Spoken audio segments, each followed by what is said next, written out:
வணக்கம். ஆகாஷ்வாணி புதுச்சேரி செய்திச் சுருக்கம் வாசிப்பவர் ஆதவன்.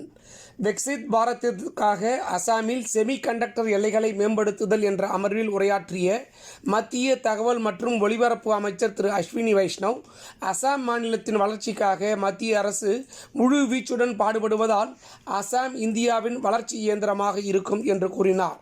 உத்தரப்பிரதேச மாநிலம் பிரயாக்ராஜ் நகரில் 3 நதிகள் சங்கமிக்கும் கங்கை, யமுனை, சரஸ்வதி நதிகளின் திரிவேணி சங்கமத்தில் 144 ஆண்டுகளுக்கு ஒருமுறை நிகழும் மகா கும்பமேளா கடந்த ஜனவரி 13ஆம் தேதி தொடங்கியது.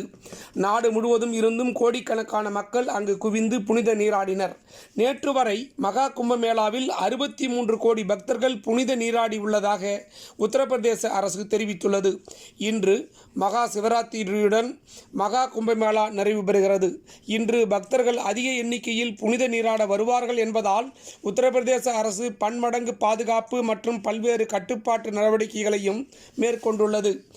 மகா சிவராத்திரி கொண்டாட்டத்தை ஒட்டி புதுச்சேரி காந்தி வீதியில் உள்ள வேதபுரீஸ்வரர் கோவில், கருவடிக்குப்பம் குரு சித்தானந்தா கோவில், வில்லியனூர், திருக்காஞ்சி ஆகிய சிவன் கோவில்கள், இருமை மகா காளேஸ்வரர் கோவில், முதலியார்பேட்டை காராமணிக்குப்பம் ரயில்வே கேட் அருகில் உள்ள சக்திவேல் பரமானந்தர் கோவில் உட்பட பல்வேறு சிவன் கோவில்களில் சிவராத்திரியை முன்னிட்டு விடிய விடிய சிறப்பு அபிஷேகம் மற்றும் பூஜை ஆராதனைகள் நடைபெற உள்ளது.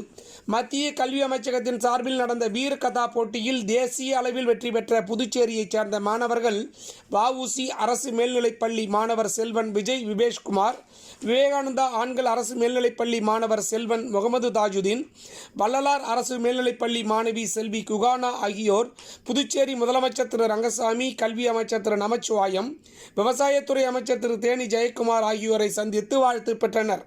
இத்துடன் இந்த செய்திச் சுருக்கம் நிறைவு பெறுகிறது. எமது அடுத்த செய்தி சுருக்கம் காலை 10 மணிக்கு.